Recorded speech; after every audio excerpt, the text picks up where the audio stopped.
रुपया बढ़ाना बहुत मुश्किल काम है।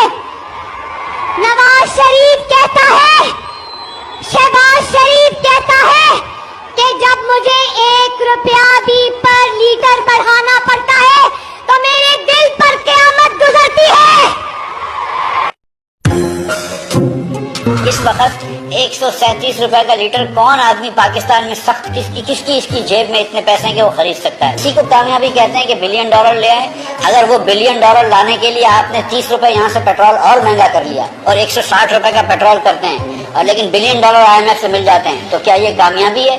मुस्लिम लीग नून और अपोजिशन PDM एक पैसे की भी मजीद पेट्रोल की कीमत बढ़ाने की इजाजत हुकूमत को नहीं देगी। आज 245 रुपए पेट्रोल की प्राइस होनी चाहिए थी और हम इस वक्त 30 रुपए पेट्रोल पे नुकसान कर रहे हैं। डीजल के ऊपर हुकूमत पाकिस्तान को 1 लीटर के ऊपर 70 रुपए नुकसान हो रहा है। उसके ऊपर 30 रुपए लेवी लगनी चाहिए थी, तो 70 और 30 यानी कि 100 रुपए यहाँ से बढ़ने चाहिए और उसके ऊपर सेल टैक्स लगना चाहिए।